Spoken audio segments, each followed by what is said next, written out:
Camera 6, find Cali Kazoo right there. Wave to the camera right there. That's Cali Kazoo's music right there. Harmontown is now in session!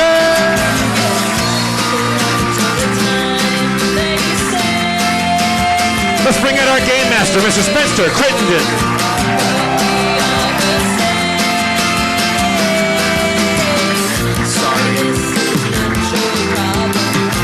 Oh yeah. And the mayor of Harmontown, Dan Harmon.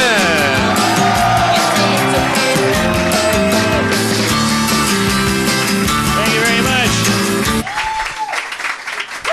That's very kind. Boy, Spencer and I almost didn't make it because we're starting at like 7:59. It's amazing. I made one comment in the green room yesterday because we were starting to like load in at like 8:15. And it was like, you know, that always happens. Like things gradually slip. People show up later, blah blah blah. But and I made one comment about it. And somebody cracked the fucking whip. I think it was Dustin. I didn't want trails. I didn't want it to happen. I didn't want the whip to crack. I wanted the whip to gently like a jump rope. I wanted to go to 8:14 and then 8:13. Right. Because I was taking a shit. Now I got what the kids call a turtle head. It's not true. The kids don't call it that, and I do. And it's not true. Also, I took a huge shit at home before I came here. Okay, so speaking of positive changes, just for the asking. Last week we got our ice scoop. But then you may have noticed. So Bobcat Goldthwait's up here, and he's talking about child molestation, and I'm using the ice scoop like it's very awkward, and it's like, but I'll be damned if I'm gonna not drink, so. Are those little chicken feet? They look like little chicken feet. Not only are these tongs, which is better than a scoop, but the one drawback that a tong would have under a scoop, it would be the kind of the tongs, you don't trust them. But even if just psychologically, the idea that these are chicken feet tongs, and I tested it backstage, and it's amazing. I mean, you can blindly reach in and you'll come out with at least one cube, and it's not going anywhere. And it's quiet. It's child molestation conversation compatible to the year 2030.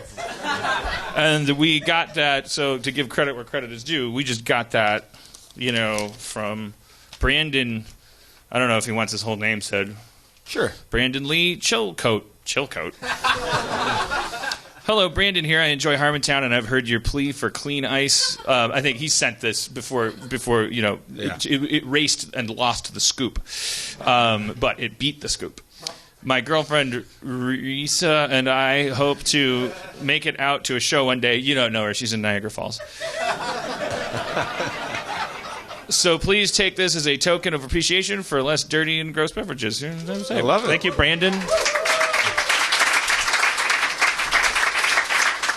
What else do we? If we could just ask, let's positively visualize. Let's clean this our act up. What do we want? I got a very civilized gift from a guy named Nick Gill who sent us from the UK. He's a playwright and author from London, I think London, and he's written an adaptation of The Trial by Kafka. And the first character in it, comptroller. Did you know it's pronounced controller? It's pronounced controller. Because we actually have one at Starburn Studios now. You do? Yeah, we have. It's like a real word and a real kick thing. His ass, dude. Yeah, well. Is it sexist? It might be a girl. Okay, so it could be a girl. Girls can be controllers. But I feel like they'd pronounce it right. Why would you spell it comptroller? You're going to call it controller. It irritates me. I still have never looked it up. I don't know what the word means. All right. So we'll just speed through the current events. Of course, a lot of people, for better or for worse, Jeff, get their news from this show. I think that's for better. I think it's a better. So the Pokemon shootings were averted. There was a big Pokemon conference, and there were two guys. Now, world champions. Stop me when I'm wrong if you know what I'm wrong about the details. But that there were two people who tweeted that they were gonna tweeted a threat. There's social media warnings about these gentlemen. People on social media were warning about them because maybe they were making creepy comments or something? Something along those lines. At any rate, these guys got stopped before going into the convention, and they searched their car, and they had like fucking assault rifles and hundreds of rounds of ammunition. Yeah, there's an assault rifle and a shotgun. So unless there's more to it, and I spent five seconds reading about it, but it appears so they were going to go giant in massacre. They were going to blast up the Pokemon. The World Championships, Jeff. The scary thing about the article isn't the photo of the weapons in question to me, because they just look like pictures of weapons. The scary thing to me is the photo of whether it's this year's or not, but just the photo of what a Pokemon conference looks like. No, and I'm not teasing. I'm saying like it's a room full. It's packed, and it's just. It's the World Championships. It's very. So there's regional Pokemon things that you climb your way up to make. Well, yeah. I mean, you don't just start at the World Championships. There's regionals. You got to be 8 gym leaders. That might actually be true. So I've never played Pokemon. Is it like a card kind of game, or? Well, I mean, I didn't dig too deeply. There is a card game that I believe, that's still popular, and there's the video game that people play against. I bought. There you go. Really? Thanks. That's Steve Levy. I bought. Oh, is he here? He's in a research department, Steve. He loves Pokemon. I bought a Nintendo thing, the DS thing in New York I wanted to get into Pokemon because it seems like you got to catch them all. And from what I understand, and that appeals to my I like the hoarding and I thought if you improve them and trade them and have them fight each other, it sounds like from what I've heard about Pokemon for 25 years. It sounds like a very unsafe thing to get into now. Well, yeah, now, yes, or the most safe ever now for the time being. Yeah. But the scary thing about it was what a murder spree friendly environment. Like, I mean, I just what's that? It's cockfighting for children. The game is cockfighting for children, yes. But I had moved back to the much more severe topic of those children getting shot in the face. All right. So the Pokemon shootings were averted, which makes it okay to now go back to police bashing because they really did their job there. Obviously, law enforcement at work at the Pokemon conference. Law enforcement a little less at work at LAX, where Wiz Khalifa was handcuffed and slammed to the floor. He wasn't resisting. He wasn't resisting. Well, then why did they keep saying stop resisting? Why would police say that while kneeling on your back if they couldn't tell, like a chiropractor can, that there's resistance going on? They can tell. Their knees are right on his shoulder blades. They know if there's resistance there. You got me there. But this guy's. I didn't. I was like, who's Wiz Khalifa? And I was all excited because listen to his name. It's like it's more than just a rapper. It's like, wow, I'm into a guy named Wiz Khalifa. Like he's super duper not white. He's covered in tattoos and he's the. Were you watching that Twin show with us on VH1? That Twin reality show thing. No. Anyways, the two white fat twins. The funniest thing was that they won by because their song was "We Dem Boys." And that's Wiz Khalifa. I didn't connect those dots. We Dem Boys and the song from Fast Furious. So the when you put in your booty and you all them put planes on your we face, flew. and it's good to have seen you, but I'll see you again. Yo. It seems like back in the day. It seems like back in the times and all the usual ways from around. And it's one of those heartfelt kind of back in the day raps. It doesn't have to be as good a rap. I was getting that vibe from that. Yeah. I always wanted to do. It's like the quintessential one of those, but those come out every 8 years. It started off with kind of like a Michael McDonald kind of Doobie Brothers kind of thing. Yeah. Can you do one? Can you sing with your dulcet tones, and then so I can do a back in the day like rap? So what do I have to accomplish with my part of it?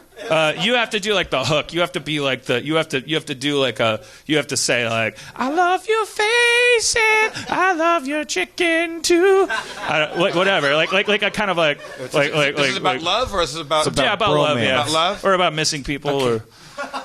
I love your face and your chicken too. Give that chicken to me.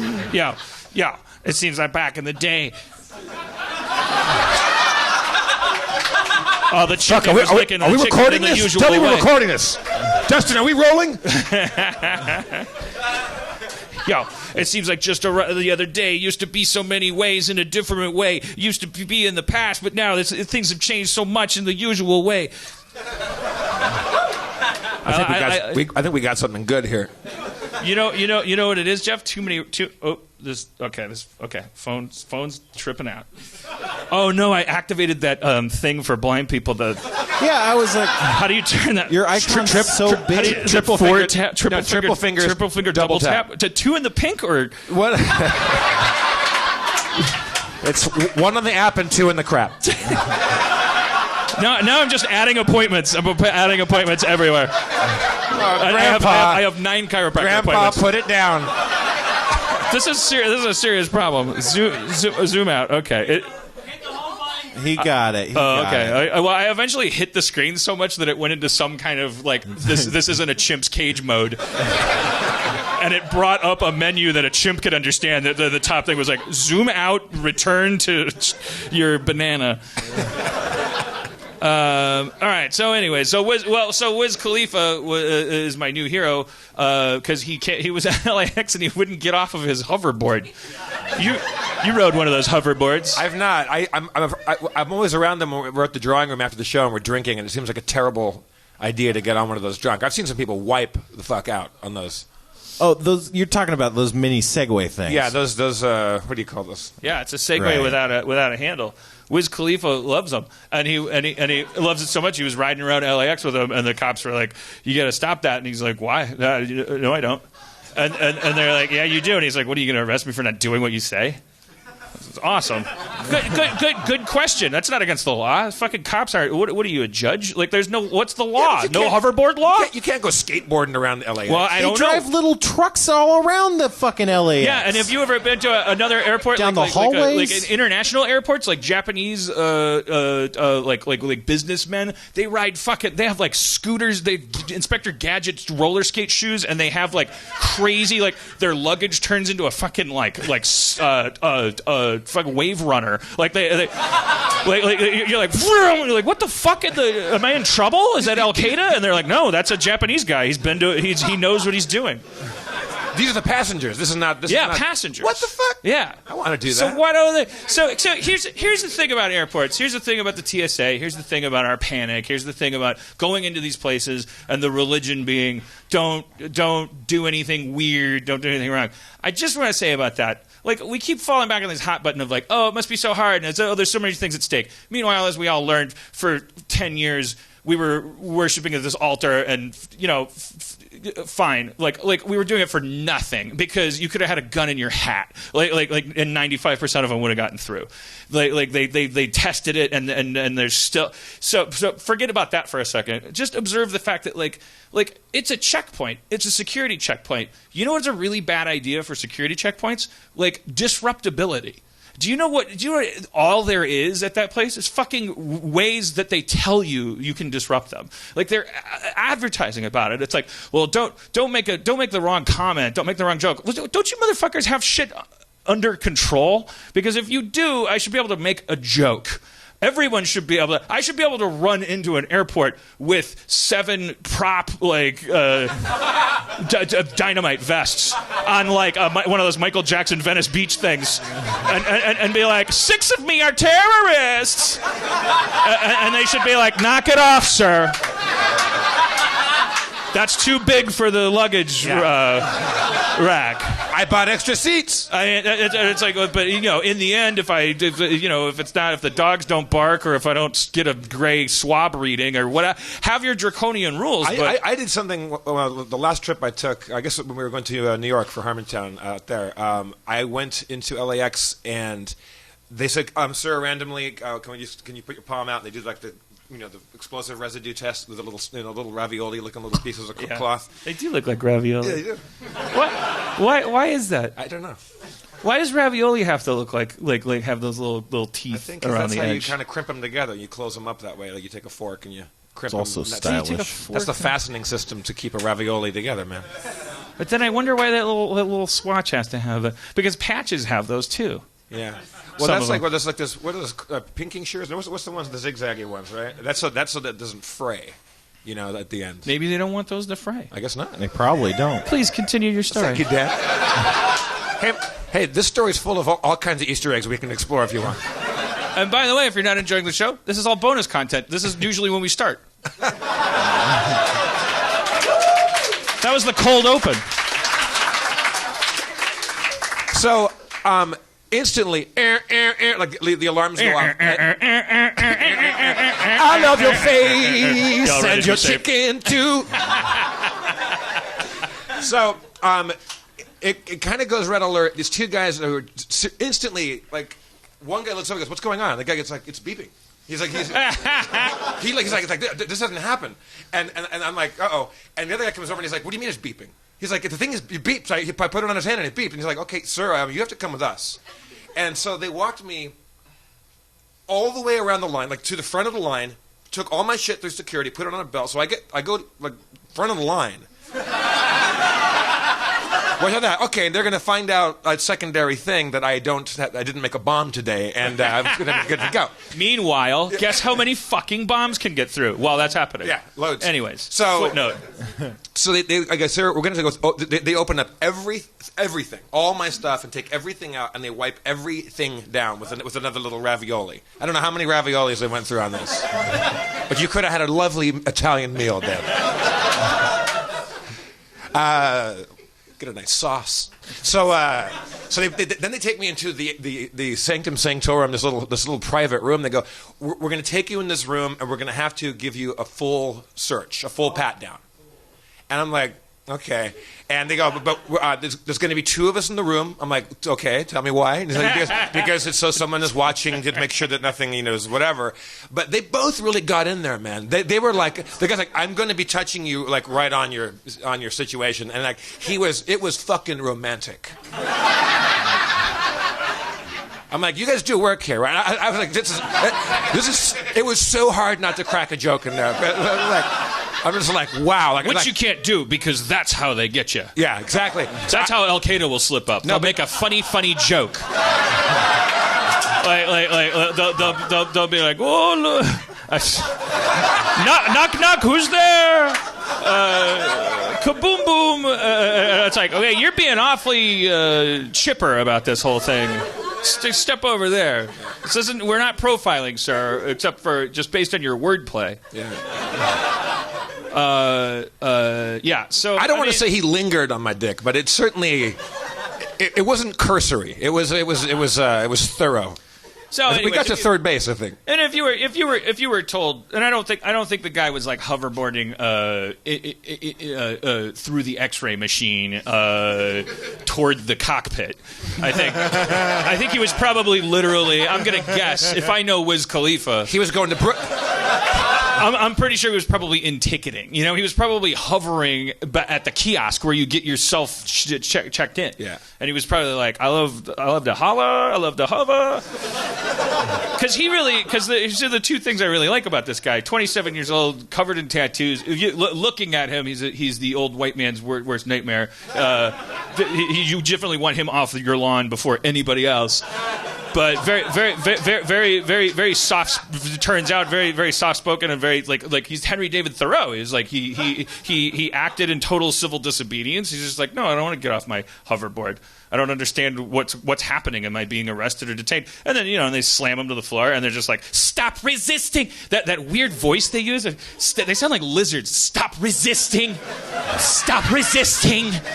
So, and he just keeps going. I'm not resisting, sir. I'm not resisting, sir. I mean, he's like he's probably done it 1,000 times, and he was tweeting about the whole thing. I'm going to guess that was a pet peeve of mine that police insist on calling everything a vehicle. Just say car.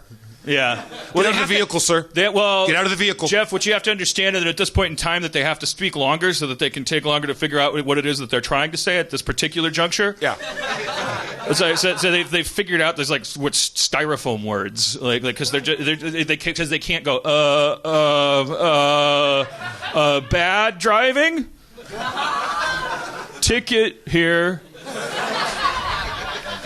was like, they probably pound that into their heads for the entire 6 weeks you are trained to then walk into the public with a gun. During that 6 weeks, they tell you these people are animals, and you have to hold a chair in front of you, but you're not allowed to hold a chair because of these fucking lawyers. So your chair has to be your attitude. You have to, because if you turn your fucking people will just rip your skin off and wear it like a fucking hat. They're just waiting. Oh, they'd love it if you didn't show up for work tomorrow. They would just, they'd eat all the ice cream. They'd be hoverboarding everywhere. They'd never stop hovering. And among the many hilarious things that Mr. Khalifa pointed out, or I call him Wiz because I feel like we're friends, is that in 2 years the cops are going to be riding these things all over. That's what this is going to be their new thing. There's going to be hover cops fucking like whizzing around. And he said it'll probably be one that I designed, which I that was weird. But then I thought, you know what? He's probably a stockholder in the fucking hoverboards. Now he's even more my hero. He's a fucking marketing genius. Yeah. He probably paid the cops. Was it just a big commercial stunt? If it was, it's the kind of commercial I approve of. But anyways, I like him. Let's invite him on the show. Well, I tweeted at him, so usually that ends with people coming on the show, right? I tweeted at him, I saw your face in the news and your hoverboard problems. I didn't say blues because I didn't want to do an on-the-nose rhyme. And I know this isn't you singing in that song from Fast and Furious, but the next part is probably you. Yo. It seems like back in the day you were at LAX in the usual passenger way. You tried to hoverboard your way through the usual way, but the cops and the dops and the hoppers and the labadops. And when you come on our show... It's amazing. Those lyrics are as true today as the day they are written. People be talking about how about going out. I can't do it. Lots of things are happening in various ways. All right, so they're panicking about. Well, this is from our international correspondent, Irish Erin McGathy. She was texting with her today. We only have like a little window because of the time difference. Mm-hmm. But so we try to pack a lot of communication in. But she's.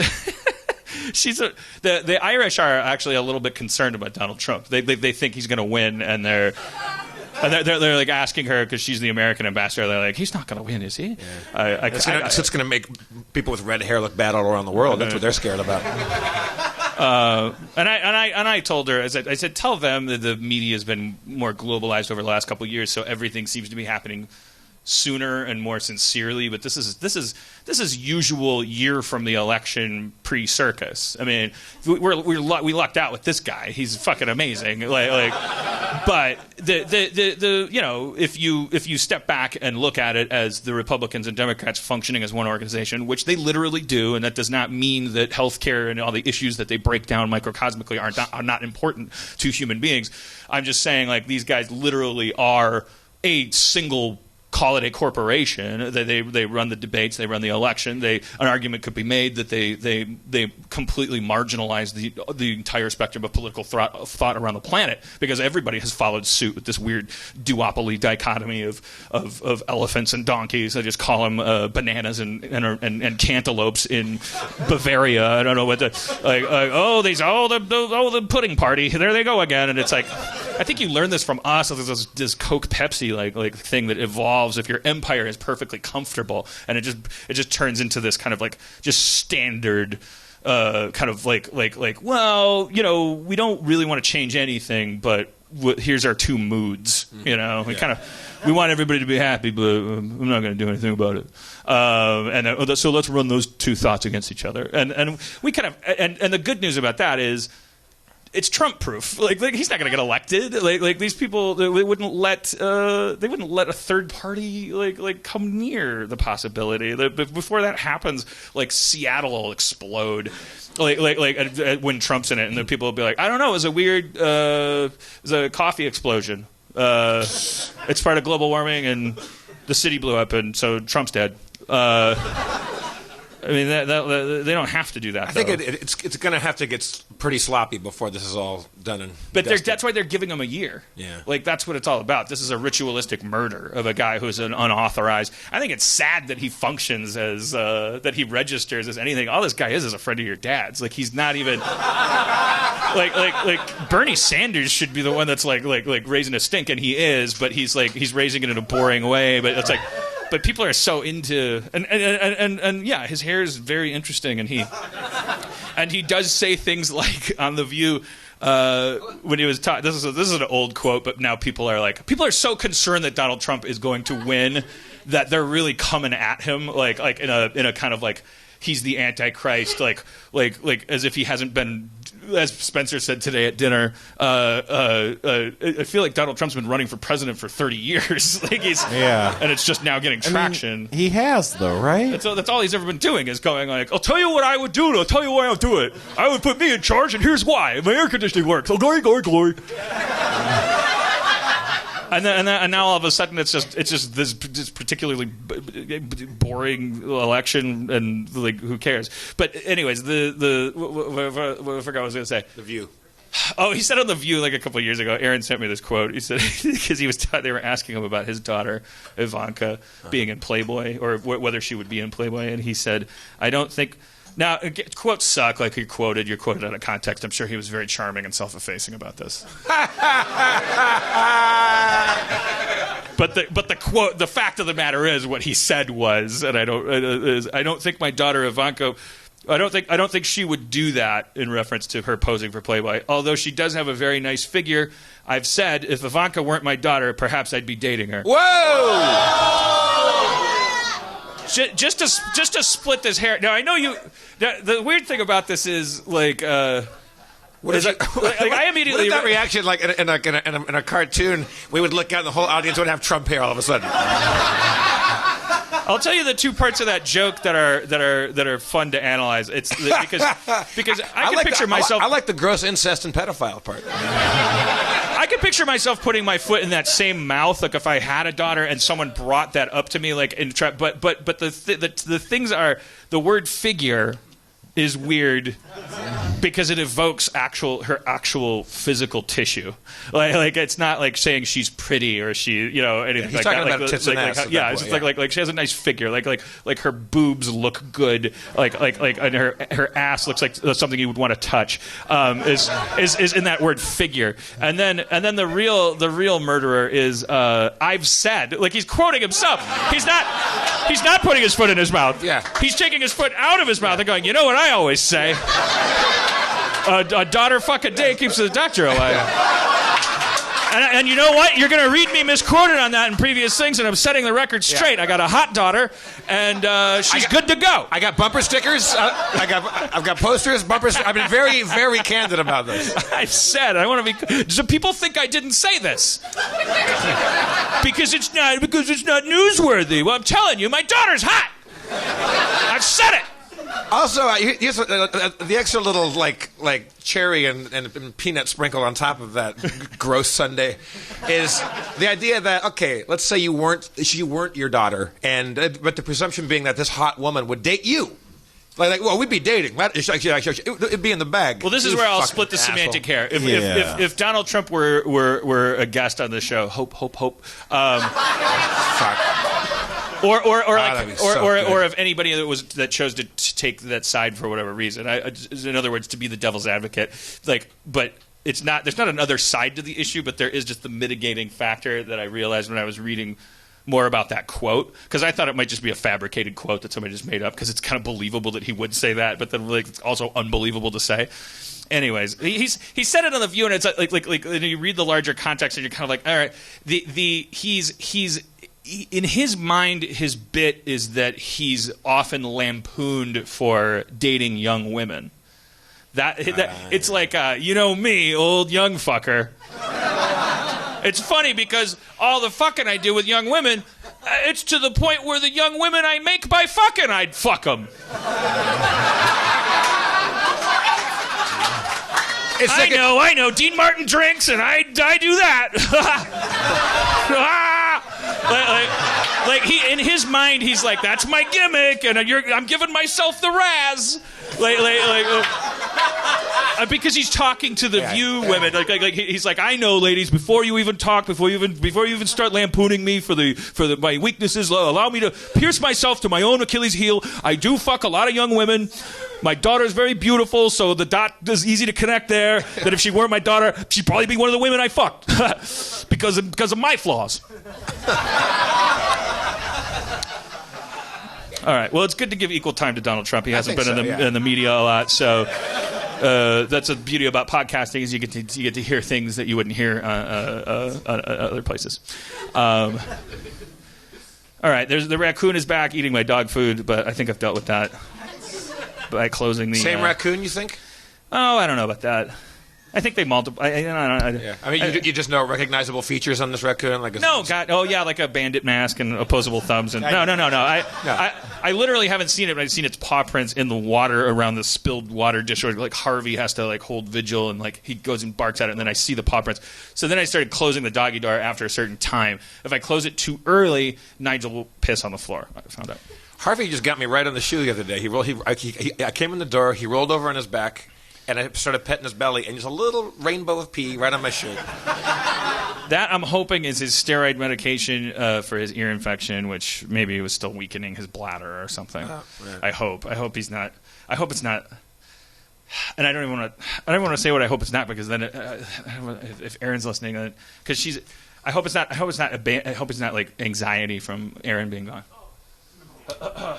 That could be. No. I mean, it's Occam's razor because that's how I react to her being gone. Yeah, Dan has pissed on my shoe so many times. I basically just lay in my bed and I piss on my own stomach. Because I'm like, well, who was I not doing this for? She's in a different time zone. Like, not only is she in a different country, but her time is different. She's looking at a sun when I'm looking at a moon. I can pee on myself. Finally. Are you getting a lot of video game play in while she's away? Yeah. Satisfying? You enjoying it? Yeah, very much. Far Cry 4, much? Sure. But I actually, like, Far Cry 4 is so kind of potentially addictive that I've actually been playing Grand Theft Auto 5 for some reason. Like, I don't know. I don't know what it is. I just follow my cravings. But I've been playing Grand Theft Auto 5 lately. I kept that sweatshirt on for too long, and I told you guys last week, I'm hotter up here. I'm not fatter. Or if I am fatter, it's healthy fat. It's not coming out of me in the form of liquid. If I was sitting where you were sitting, I would look like James Bond. Yvonne Craig, we lost Yvonne Craig, TV's Batgirl from the Adam West series. Wow. What do you say about that, you know? Nothing funny. No. And also nothing particularly sincere, because the true sincere way in which she's a part of my life is the awakening of my sexuality. And it seems offensive to do that over someone's grave. It's like, whoa, thanks for giving me my first boner. Just throw a little dirt. Feels wrong to do that. Yeah, but you can be honest with yourself about that, you know. I mean, she wasn't. I think you know what it is. Don't address her as if you're like just say, it's sad when people die. We miss you, stranger, who we never knew personally. Speaking of which, her image on the TV screen when I was, 6 or whatever. You know, it's like it was the first like dopamine spike in my head. You should save this for the View, man.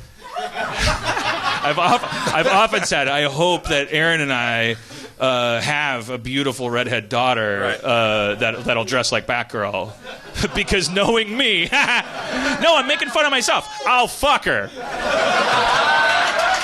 No, I'm making fun of myself. I'm always fucking redheads. What if my daughter was a redhead?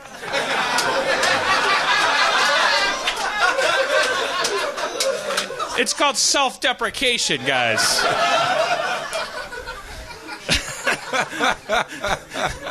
That's his idea of a joke, making fun of himself. Yeah, he's not too smart. I mean, when he says he's often said it, does that include to her over breakfast? And is it therefore any wonder that she's not a violinist? You know, that she's just.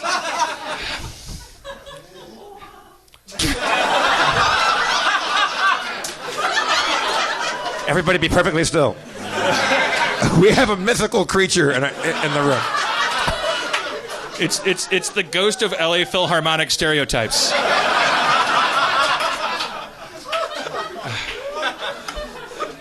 That was so cute. I feel like was that a man or a woman that made that laugh?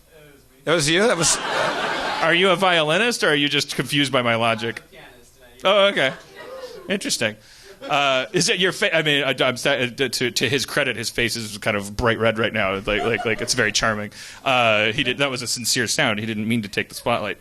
I was saying, well, I'll tell you now, since you put yourself out there, I will put myself out there. I guess in the moment when I was riffing was, and maybe if we pick this apart, we'll probably find out that I'm sexist somehow. But I was saying, like, if you're eating breakfast with a guy that talks like that to you, because isn't she like a model? I don't know the first thing about I thought she was also like a business person. All right, fine.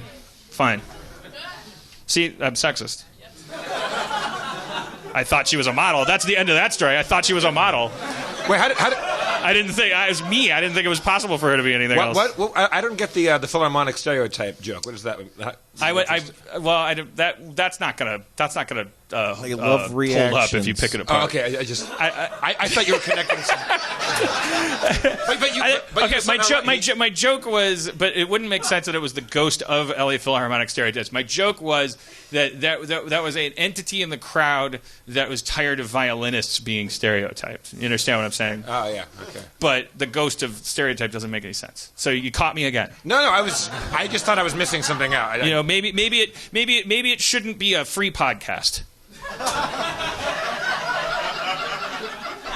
What if we made it free, but if you wanted to listen to episodes older than a year, you had to pay $5 a month? Yeah, Dustin, high five. Yeah. We're not going to have any cross-label shit talk tonight because if our special guest is our special guest here? Is he here? Oh, cool, great. Our special guest has an Earwolf podcast, so now you've done it. It's not anymore. Wait, what? It's not on Earwolf anymore. Oh, Now who's being brash? That's not the word. Kazing! Yeah. Ham-fisted. That's the word I was looking for. is he just wandering now? Is he a free agent? Yeah, ask Okay, because we'll That's a good point. we'll poach his ass. We'll scoop him up. That's easy for us to do. Now, pianist guy, what's your name? Martin Lewis and Barton. Barton Lewis. And the guy next to you, what's your name? Julia. You seem to know a lot about this. Do you work with Horatio? Yeah, I'm one of his assistants. I think they're part of his team. They're how we were able to connect. Oh, great! them, Well, welcome to the show. Thanks for getting them for us. Well, let's bring them up. I totally blew the reveal on that. Yeah. It could be any Horatio. We don't know which Horatio I'm talking about. Right. So, well, I didn't hear you say Horatio, but now, fuck, Jesus. Like, yeah, maybe Horatio Cummings, everybody. maybe it's a hornblower. Horatio Hornblower. Maybe it's a fifth Ninja Turtle. It's more important to introduce the kind of like I think one of the things that we're going to be talking to him about. I hope too. Is at least once on this show, and then I know on Doug Loves Movies. We've talked about our fascination with this movie Boat Trip. And it was, I mean, it's I was looking at the Wikipedia entry and looking at the, you click that reception header and it comes down and then it's like it is a kind of that historically critically panned movie. It takes its place up there, but it's. we've just been it's one of those movies that's so it's fascinating and confusing in a lot of parts, and so we have talked about it. If it was, and I say that without fear of being petty because he didn't write it or direct it or anything. Now I feel like the writer or director is going to kill himself, but they probably. The bottom line is movies are flukes, and God only knows what happens. But he heard me talking about it, or someone heard me talking about it in Doug Loves Movies. Somebody got in touch with somebody. DeMorge Brown was involved somehow. Something happened, and they were like, he should come on the show. And I think he was game. Either that, or he's just the nicest guy in the world, and was just like, why is everyone telling me to come here? And then now it's mean. But I think he was involved too, and was like, yeah, I want to come and talk about it. Anyways, at any rate, it'll be interesting to talk to him about anything because he's been a part of the comedic wallpaper for over a decade. Like he's a founding member of is a founding member the right word? Like he was down there in the trenches when Upright Citizens Brigade was just a actual downright non-citizen brigade. And he was on SNL for years and years and years and years, and then he was in Boat Trip and all kinds of other stuff. But let's bring him out and get to know him. Horatio Sanz is here.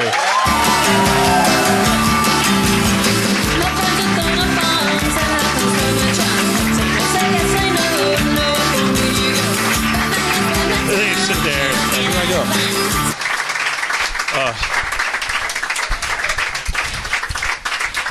Sorry about my horrible introduction, and sorry in advance for my bad interviewing. Well, no, I'm glad you explained to everybody what was happening.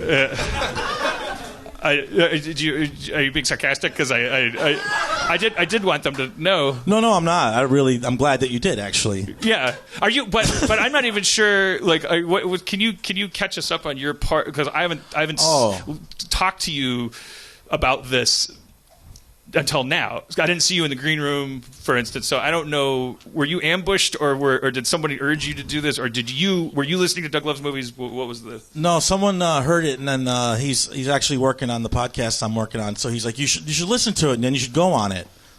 And then I listened to it, and now I'm here. All right. Forgive me, Horatio. What is the name of your podcast? The Hooray Show. Oh, Nice. I just got that. Real nice. Yeah. I really did. A lot of people just get it. That's why it's hard to find. But it is the word hooray and then show. And then at the end, you go, oh, I get it. Hooray. Wait, now I just got the show part. Yeah, a lot of levels. I'm working on a lot of levels. I thought the hooray was enough. Oh, yeah? And then the last part is show. No, it's like making your whole name. Yeah. You should do a podcast. I do. And it's not on Earwolf, as we were reminded by another associate of mine, Julia. But you can. I don't know if I'll get yelled at this, but make them a Feral Audio podcast. Okay, good.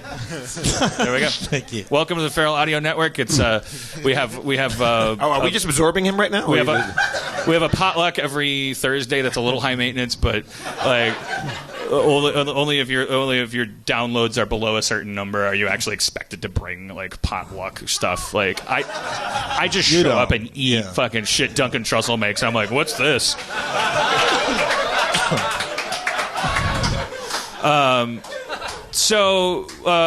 Okay. So I mean, there's a million things we can talk about. Well, we should really talk about. Boat trip. Boat trip, yeah. Yeah, I feel like once we get there, it's going to be weird to segue out of it. So I just no, it'll be fascinating. You'll love it. I just do want to say one thing. I am here because they're releasing it on Criterion Collection. Sweet. A lot of cool audio commentary with me and Cuba. We have the ex-wife of Roger Moore who's going to provide some commentary, so it's all good. The one other thing, because I'm going to forget it if we start talking about boat trips, so I just want to say the other piece of trivia is that you literally took, you didn't steal because it didn't belong to me. It was down to me and you for the role of the Manny on In the Motherhood. Who won? I won the larger get it. war. You're Yeah. How many episodes did it run? But It ran 7. it was like I somehow made it through this weird gauntlet of people that must have been. Actually, I remember Besser was in some of the early auditions and callbacks and stuff. And then I was like, wait, what?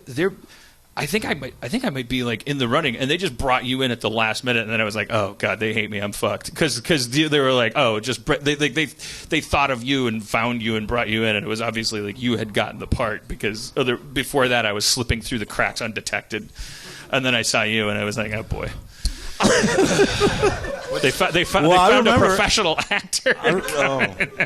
No, I remember that time. I heard you were a great guy, and but I do remember that I felt that you were a little nervous. Oh yeah. So I kind of was like, okay, because I didn't know who you were, but whenever you get into those situations, you're either the type of guy who thinks you can twist the other guy around, right, or you're the guy who's just like, no games, and so.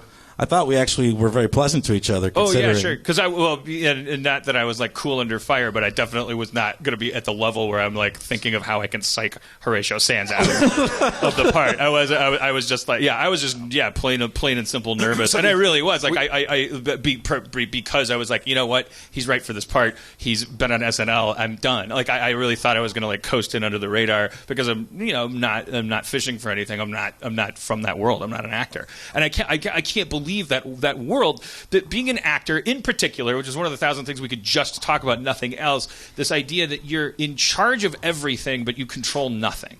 Like how do you deal with helplessness and the ego crushing? Like, do you keep a penny in your pocket and just press it into your palm, or? Luckily, I do a lot of improv, so I get to kind of write my own stuff through improv. So that kind of keeps you from going a little crazy.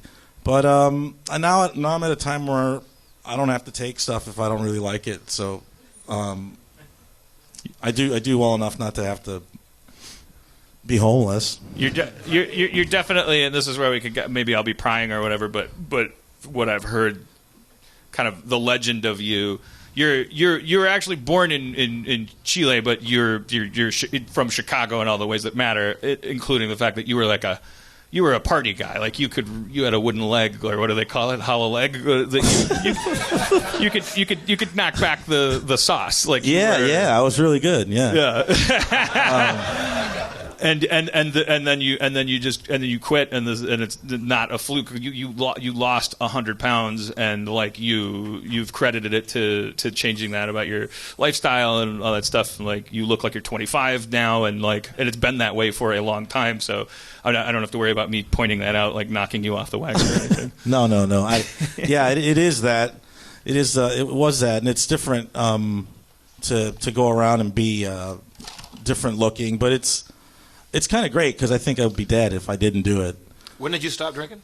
Like 10 years ago, I think. Yeah, because I think I've been out. Like, we used to drink a lot. Yeah, we used to, like rustic inn days. Yeah, we used to carry a case. I did. I'm at the executeur. Yeah, yeah. He had a case with shot glasses and absinthe. There's cool like 1950s, 60s like Mad Men kind of things. Yeah. And you open it up and they're velvet lined and there's little tumblers and ice spoons and whatnot, and they're really groovy. Really cool. Yeah, it's a level of. It's called the Dipsomaniac's Delight. That's in one of the old ads for the executeur. What is a dipsomaniac? Was that the 50s word for alcoholic, or what was I guess so. Yeah. Is that a drinker? Yeah. Yeah, a heavy drinker. A compotator. Are you truly like cold turkey sober, or did you just go like, okay, this isn't going to be my lifestyle anymore? Is it possible? I went cold turkey, and then I went to AA meetings for a while, and they were kind of fascinating because the characters were just insane. I kind of almost got addicted to going just to see the people tell their stories, because they're always just like, and then when I was blowing that cop, I was like, enough's enough, and I really had to take account of what I was up to. Yeah. Fucking guy, yeah. And then there's this guy who would talk like this, and I'm not going to say anything about it. I just I dated this girl. I'm not going to. Yeah, hey, you know what? I hit her once. Okay. And then there's just like this fucking alcoholic is in there just talking about beating up ladies, and everybody's like, come on now. That's beyond being an alcoholic. You're just a fucking maniac. All right, so Boat trip. Let's go back. Because I want to get lost in this. All right. So let me just say right now, who wrote the film? Sometimes when I talk about this movie, there is a little pride in it, and then there also is a lot of shame. And one thing I feel too right now is like I start giving people's names out. It's like the Nuremberg trials. Who else? Who else was involved? Like your agents in the back going, wait a minute, did you tell them that you changed agencies? And in fact, I did. I know a couple of the writers are rumored to be hiding in Argentina to this day. Very, very nice guys. One of them, the director, was a very nice man called Mort Nathan, and he had rounded up a cadre of writers from where he worked, which was the Golden Girls. So the guy who writes for the Golden Girls, I'm like, well, Golden Girls pretty good. Mitch Hurwitz worked on Golden Girls. Yeah, no worries there. And then Cuba Gooding Jr., like you had mentioned on the podcast, he'd won an Oscar, and then 30 seconds later made this movie and it sank his career. It felt like for him, nine movies came out at the same time. It's almost like he somehow like they rushed Jerry Maguire out or something, and it actually was made. Wait, I'm getting my timeline wrong. But it was just weird because it was like Boat Trip and Talking Dogs and like he was a guy that found a genie in space and like it all came out it felt like it came out a month after Jerry Maguire. Anyways, yeah, and I think at that time after the Oscar, I think he had this thing where it's like just wire $3 million into my bank account, and if it's there in the morning, I'll meet you in Italy and we'll make this movie. It was that kind of thing. And to understand why, you have to understand the tragic story of Cuba Gooding Sr. Yeah, he was a revolutionary. A lot of people called him Cuba Batting. That's how hard his life. Please, you keep talking, please. And no matter how bad the story gets, it won't matter because I'm using chicken tongs. Yeah, so it was, I think, the summer of '99, I think, maybe. I remember having to... I remember I was asked to promote Boat Trip a week after 9/11. They were like, just come on and take pictures. I'm like, dudes, it's 9/12. I don't really want to be on a plane. And I'm like, it's not that I'm afraid that right now every plane's going to blow up, but I don't want to be in a plane thinking about the fact that 2 days ago I saw the second tower collapse in lower Manhattan. Yeah. So that's just a little side note.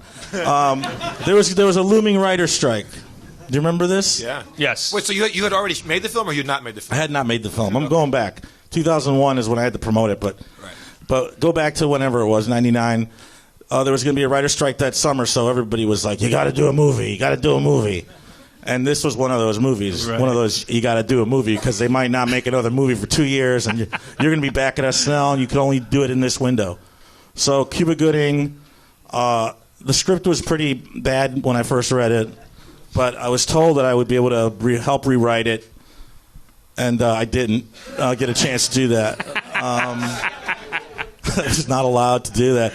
It's weird. Someone in show business kind of pulled a trick on me. I don't know. Yeah. Or just for like they just didn't even realize what they were saying. Sometimes I feel like agents. I hesitate to say my agent, who I've trusted for like almost 20 years, but like all agents, like they.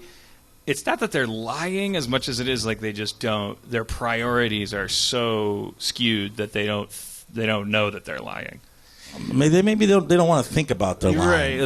They are convinced when they tell you that the right thing to do is this or that.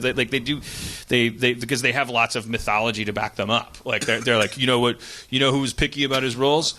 Hitler. Like I don't know.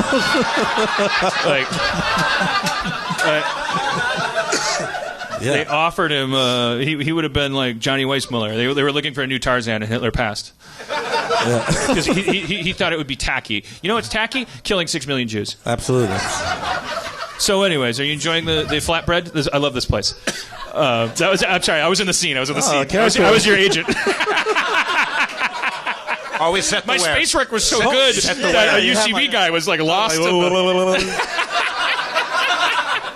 Or it was so bad that a professional improviser was like, "Why are you gesturing?" It was so good, I thought someone had flatbread over here. I'm like, that's weird. These guys are eating flatbread.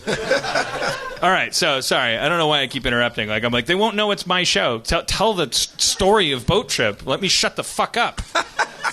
So I get a call, and they're saying that, well, if you don't do it, Artie Lange's going to do it, and then they're like, Roger Moore's in it. And I was like, fuck, I love Roger Moore. He was my Bond. You know, my age coincides with that Bond. So I'm like, I'll be able to do scenes with my Bond. So I slept on it, and I had a dream where Abraham Lincoln, this is no lie. In this dream, Abraham Lincoln says, don't do things for money.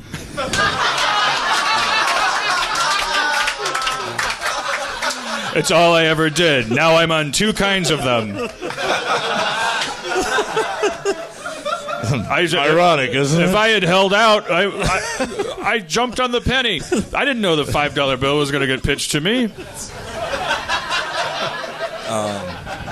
I said I wouldn't talk. No, please do. Because there has to be funny things talked about. Abe Lincoln said, "Don't do things for money," and that's your Abe Lincoln voice, who's never been recorded, so we don't know. But that's your head. I prefer that it's not like Minnie Mouse or something. You know, they say he had a high pitched. Yeah. But I want to talk to like your Dame Abe Edna. Lincoln. He talked like Dame Edna. Can we talk to your Abe Lincoln just for a little bit more? I just want to like I'm your roommate. Hello, how are you? Listen, Abe, the lint trap in the machine, the dryer fills up, so after every load, you have to clean it out. Oh, that's good to make bedding. Right. You're from a more resourceful time. Oh yeah. We'd sleep 2 to a bed. You know. I'd prefer if we didn't, but I noticed you did last night, and I'm not homophobic. There is another bedroom in the apartment for you. Yeah, and I like it. I like that you're free about stuff. You know, where I'm from, slavery was cool. Yeah. That's. But now it's not. So things change. So I'm really happy with this gay marriage situation. And we couldn't dream of doing that when I was with old Mary Todd. You know. Although I did. It must have kind of broke your heart. It must have kind of broke your heart when Horatio made that movie. Remember, you were pretty. Lincoln? Are we in the present right now? Are we back? Didn't you say you transported into Horatio Sanz's dream last night and warned him not to do things for money? And I read it. I just read the trades today. He ignored me. He's doing it. Yeah. He's doing a sex farce in Germany with German people. You took such. I've never seen you, Abe, in the 6 months we've been living together since we met through Craigslist. I've never seen you take such an active interest in a modern American performer. What was it about you and Horatio? Well, it's just the right time, you know. Oh, I know. He's from Illinois. I'm from Illinois. Oh, that's what it is. Yeah. He's a Chicago man. And he was in some drunk ambient haze and was like, Lincoln, what should I do? I told him what I would do. Okay. Ending the scene, but because that's a really interesting concept. So this is really actually true from what we understand of psychology, unless you believe the ghost of Lincoln came into your dream. I don't. The more poetic truth is that in your mind you thought my mind was figuring it out for me. It was doing it. You conjured the icon of integrity. Yeah. I I created this character in my brain to tell me in my sleep to not do this movie, and I ignored it. But yeah, and I could spend the next half hour. Like you don't need to be let off the hook for that, right? Like you don't feel like you made like a bad. Like, do you feel bad about it? I feel bad about. I feel bad that it's a joke. No, please. No, but it was much like when I played a mariachi on Saturday Night Live. I was like, it's okay because people see me in other things. So right. Boat Trip has become okay because I've done many other things where I've been able to be funny and happy with what I did. People still come up to me and tell me about Boat Trip, mostly Puerto Rican and black people in New York. They all love that movie. And also, when I did a show in Iraq, and the soldiers told me that part of their welcome bag was Boat Trip. So I had a lot of fans in Iraq, and I signed a bunch of Boat Trip DVDs. But that was kind of fitting, also, that I was in Iraq and just like seeing what a mess this whole fucking thing was, and right, because you were there at 9/11, saw the buildings collapsing, and now you were in the boat trip of 9/11, which is the Iraq War. Yeah. The result of the White House not listening to Abe Lincoln. All of this was, if I had just listened to Abe Lincoln, there would be no terrorism. This was just a string of events that happened. Oh wait, no, I don't know. I didn't mean to imply that. I think you can correlate when I decided to do Boat Trip with the beginning of the terrorist planning. No. There's a lot of conspiracies about it, but Jeff, yes, sir. All right, so you say yes, I'll do the movie, and day one, like, what was the vibe on the set? Like, did you know? I knew pretty right away that it was off. It was not working. Yeah, like I flew from New York and had to be like there that morning, so I didn't really sleep. And then it was just what I thought was going to be a thing where we can like look at the script the night before and maybe work on some scenes was just like we do 2 takes. One for you, and then one where you improvise. What? So basically, what I was told wasn't happening. So it was very, very under the gun filmmaking. It was half the crew was German because it was a half German production, and they hated us and we hated them. And what else happened? Well, it's the scene because Let's talk about. I want to know the scene when all the jizz flies out the portal and lands on Roger Moore. Who gets hit with the jizz? Oh, his name is.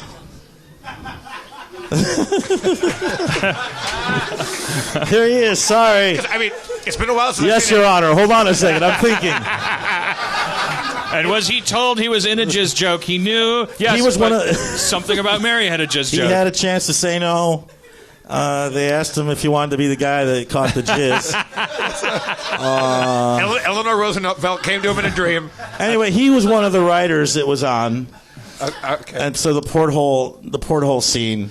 But rewinding, because the reason he's coming out the porthole, and you kids can rent this week, if you haven't, if I'm not mistaken, the reason Cuba is coming out the porthole is because this is the culmination of him pretending to be gay so that he can be close to Vivica Fox. Is that yes? And she starts eating a banana. She starts eating the banana. So the banana is the most important thing. If a bus was coming through this wall, before I got out of the way or pushed you out of the way, I would go, the banana. Tell me about the banana. Okay. Oh yeah, the banana. Okay. Because I don't want to die without. I don't even want to live without the banana in high def. When she's eating the banana, it appears dick shape. The banana is chiseled into the shape. I didn't know this, but of a dick. Well, you weren't even. Yeah, we weren't in that scene. And I do want to say, like, I'm not saying this in like a I don't know. I feel like there's a similar. We had Dana Carvey on the show, who I was like at the time taking on this pitch of like he's amazing stuff, and he expressed so much. Like there's a sad side to this which has nothing to do with like whether or not it's the idea that there's a human cost, the idea that you actually feel still that you feel when people are like that you feel like you that you did something wrong or that you have a lower quality to your worth by virtue a little of a choice. bit just from a choice. Yeah. Anybody might have. No, look at the reason the population of the Earth is 8 billion is because everybody makes bad choices with the most. The most important thing you could ever choose of all is whether or not you should fuck somebody, and we have a 70% divorce rate. We're human mistakes. You can't know. That's not your job to know you're an actor. Well, thank you. It's not like Horatio Sanz and Cuba Gooding are it's like you guys had a 2-man comedy troupe and you're like, we want to make this movie, and Right.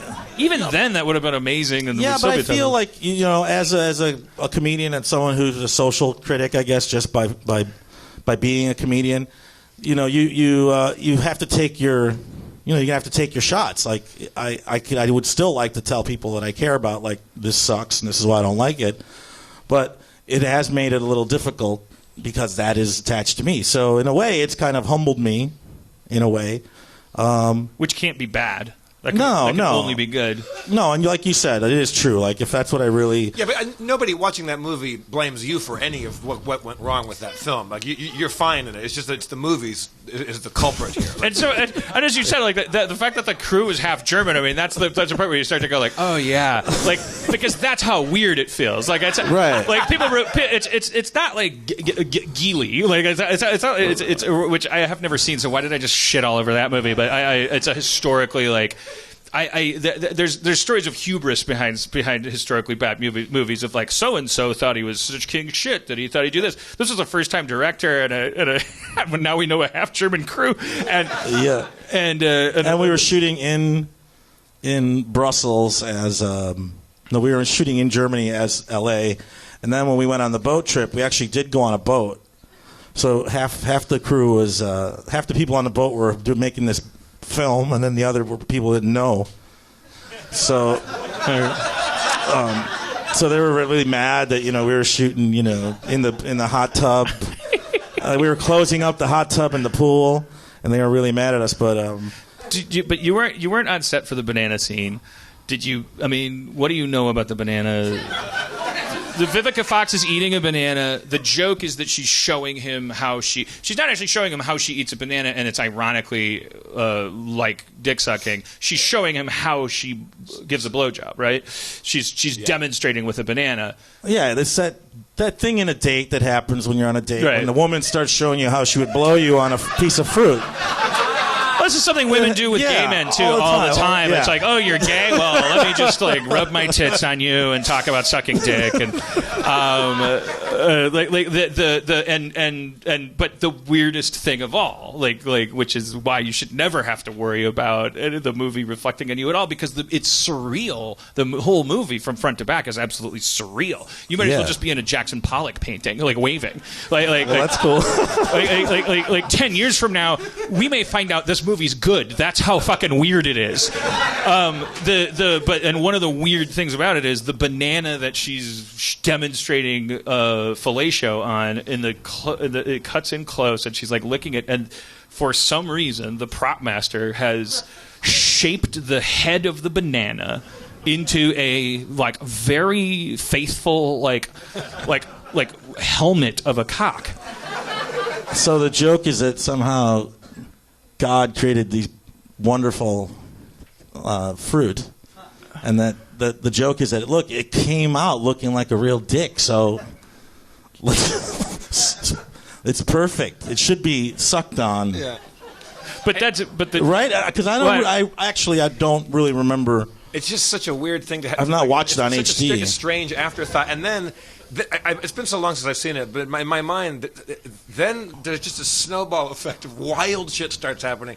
And he's like trying to keep it in his pants and sublimate his horniness. And while she turns her back, he just unleashes what I recall as being like half a gallon of cum. well, it was If you want to know the truth, it was grosser than that because it was not a realistic amount, but like a bucket would have been then. It would have taken you to Dracula Dead and Loving It territory. You'd be like, well, that's silly. Nobody comes that much. But it was disgusting because he thrust his hips out the porthole and goes, oh! And in my memory, for no reason, just because it seems like something that should happen, the ship's horn goes. Oh yeah. And then it cuts to outside, and apparently the porthole is above people who are on deck enjoying the night air. And one of the actors has a semi-realistic amount of pure white, thick cum. Sunscreen. Yeah. Well, it looks like sunscreen. It really does. Falls on his face, and then they make a joke like, oh, there's a bird out here. Like, and the weird thing is, if you thought a bird shit on your face, you'd react almost the same as if you knew a man came on your face. But because it's cum, the irony has to be there. So they're like, oh, it's a bird. Oh, these darn birds. Which you would never do if a bird shit on your face. It was more like that silent film, like, oh, whereas if you had a gigantic load like that, it would feel like a snowball in your eye. And you'd be like, what the I want to say, I know that the actor that it wasn't Patrick, was it? I think a friend of mine was in that. I can't think of who it was. He was a Second City actor who was there in the 70s, and he's I'm sorry, I can't think of it, but he wrote on Golden Girls with. Oh, okay. So he was just a guy who was hanging out as an actor, and they're like, "Hey, you want to do that part?" And he's like, "All right, fuckers, I'll do it." And then that's how it happened. That's a good story. I was the guy that got the jizz on the head. And it must have been great to work with Roger Moore. Because he's Roger Moore no matter what, and he was in that movie. So. Yeah, he has that Bob Saget thing where he just says filthy things all the time, just so that you don't think that he's the proper real James Bond. Right. Which you and I, the joke's on us because it's like we both thought Roger Moore was the real James Bond, and then you grow up like now we're looking back through the lens of all of our friends who are like aggregators of James Bond culture, and it's like, oh, Roger Moore was like the Adam West of James Bonds. Right. But you and I were like, that's James Bond. Yeah, he was the one in space. You'd watch the Sean Connery ones, and you'd be like, this is, I can't believe they let this go on long enough to get their act together. With View to a Kill. Sean Connery's not really funny in those films, right? He's wry. The movies got increasingly campy with Roger Moore's like influence, and he was the saint, right? Yeah, I mean that's Roger Moore is like he's the guy who kind of coincided with the gadgets, right? Moreover, they had gadgets in the Sean Connery movie. I'm talking on my ass. Matt Gorley. Well, if Matt Gorley is a guest, there was always gadgets in that bit, but they weren't as camp with Connery. He cracked a lot of jokes and one-liners, and mostly about pussy and stuff. It became you're eat pussy. What was it? I'm pussy galore. He goes, I noticed. Yeah, not. How would he notice? Not so clever. What does that fucking mean? Also, not even pussy lips are sticking out of your pants. What? You've got an enormous amount of pussy. You have a truly gigantic pussy. The funny thing would be if then she called him on like, well, that's not very clever, and he'd be like, either is your name. Yeah. I'm yes-anding like on its level, like pussy galore. Yeah, I noticed. Don't make me fucking carry your weight. Yeah. You can't do better than pussy galore, and I'm supposed to be like riddle tiddle do like. Yeah. I'm supposed to like 23 skidoo like. Yeah, I'm supposed to either let that pass or come up with the world's best pussy galore joke. Yeah. Stop making me the bad guy in this conversation. Yeah. Your name might as well be Bucket Suck a Dick. So yeah, I noticed. That's what you get. I noticed. That's what I've heard. My name is Suck a Dick. Bucket Suck a Dick. Okay, all right. My name's James Bond. Let's get to work. There's the world's at stake. First of all, apparently, I don't know why. The beginning scenes are always really confusing. I did Matt Gorley and what's the other guy's name on the podcast? The blonde one. Oh, he'll kill me. Jeremy Carter. No, not Jeremy Carter. The Matt guy that they do the Yeah. Matt Mira. Yeah. And we did the podcast, and we did Man with the Golden Gun, and there was some straight up woman beating in that movie. It's like it takes a really weird turn. He just was boxing this chick around. It's like that's not sexy. And yet, just 23 years ago, Super hot. there was never mind. You know, I can't remember, and then I'll fumble around for it. So, Horatio, so the movie is finished. How long did it take to shoot the whole thing? 3 months. 3 months. And so was there a big screening, a big hoo-ha? Hollywood screening and all that? Yeah, I think there was like around 9/11, like after. Like this, I think it came out the spring of 2002. The world was ready for a laugh at that. They wanted it, yeah. Did you approve of the idea of having the red carpet go right through Ground Zero? Like, I know a lot of people cited that as like one of the things that they were put off by. I was like, why does the red carpet have to go through the middle of Ground Zero and then bank back around to a theater, which is like a mile away? Yeah, they said that we're actually like doing construction stuff in there, and we're like, please postpone construction. Let us have our premiere. This is a celebration of New York. This country's acceptance of the gay human beings, and it was all about getting them back is what I like to say, getting back the Osamers that did that to us.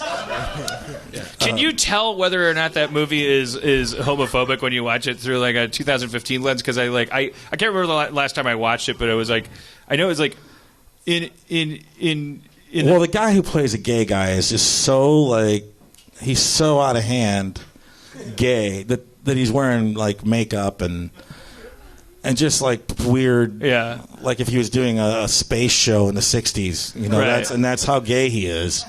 I think I think that's the exact mistake I made on a Community episode that was like early, like it was. I can't remember if it was. I think it was season 3, it was like we want at our heart we wanted to tell a story about like worlds coming together and a bigot that stops being a bigot because he actually learns these people are human beings. Blah blah blah. The blah blah blah. Blah blah blah. It's the most honest thing I've ever said on this stage. Because the truth is, I'm neither homophobic nor an advocate. I'm just a fucking narcissist. Like, blah blah blah. That's the only honest thing I've ever said politically on this stage. Blah blah blah in reference to an entire like movement. The mistake that we made when I didn't even notice we were making it because it's a sitcom and it's a half hour long was like, yeah, the gay people they read as gay, and that was the mistake because it was part of the setup in the story sense. It was like, well, once upon a time there was a bigot, and the bigot is a cartoon of a bigot because it's a sitcom, and then just it was like, and what we accidentally did because we weren't even thinking about it, we weren't trying to create dimensionalized gay characters on our show. We just weren't thinking about that being a failure if we didn't do that because we were just playing with Tinker Toys. Oh, here's the bigot and here's the gay guy. Wardrobe's here. How should the gay guy dress? Well, guess what? The casting's here. Who should we cast as the gay guy? That guy. And it was all in the name of just sort of like, oh, the story will be effective if the ducks that are teasing the ugly duckling read as ducks, and so the beautiful and the swans read as swans because it's hubris and and then what we found out is like it was like, oh shit, the offensive thing I guess is like there's a huge misstep that you could do along the way that you're not even trying to do that actually cuts the same silhouette as bigotry, which is like, oh, you're just doing a caricature. And I mean, I don't know why I'm explaining this. Everyone understands that part. What I'm explaining is that I didn't understand, why I would do that, Yeah, well, even as a comedian trying to make fun of gay people for just funny things that they do, you have to be very careful. You can't just say. So I think the mistake is that we see the old caricature of a gay person on TV in the 70s, which was like completely flaming, shirt open, pink, gold shoes.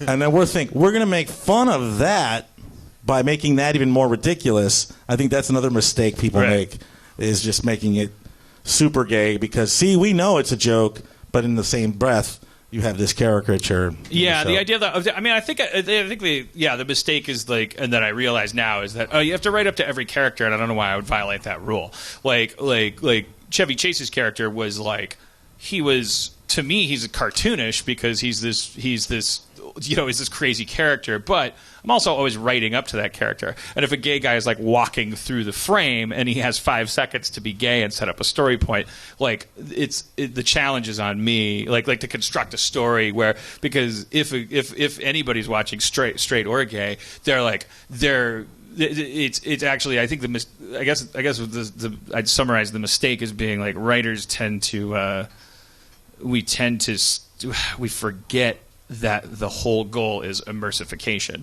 whether or not it's silliness or whatever, however ridiculous the joke is or whatever. If it's in the medium of people watching it and listening to it, your end goal is that they believe it's real, kind of. Even a pie fight. So it's that's funny that it's a pie fight, because why would people fight with pies? So I believe they're people, and I believe those are pies. And so if it's dangerous to do social commentary of any kind. You have to rise up to that, because you're using people and groups of people as pies in a pie fight, and you have to no, that needs to read as actual believable meringue, or you're gonna make people because they can see the tin hit the face and in those pie fight scenes. Now I love my metaphor, because when it's clearly just fucking whip topping and a fucking pie plate. I hate when the pie fight's just a bunch of whipped cream. Come on, that's not a dish. Or shaving cream, even worse. Huh? When they make shaving cream. Yeah. And how much funnier is it to get hit with a real pie? And how much funnier maybe would have there's nothing wrong with the concept of but there's nothing inherently offensive about that idea at all. It could be a masterpiece of whatever. You could say that about anything. You could say that about. Was there any backlash or any reaction, Horatio, from the gay community about Boat Trip? I mean, positive or negative or indifferent? I don't think they. I don't know. Maybe, but I don't remember. There was never a big stink up. Yeah.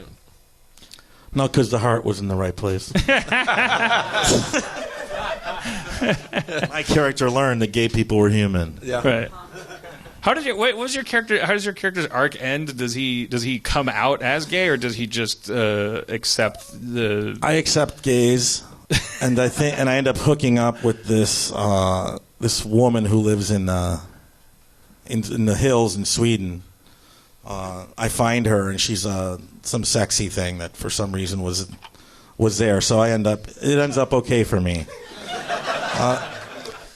And in some indirect way, that's a reward for you accepting gays, is that you get to have a purer form of heterosexuality. Exactly. Yeah. Because there's some kind of Swedish bikini team or something literally lands on the boat or something. Yeah. No. I shoot down a helicopter.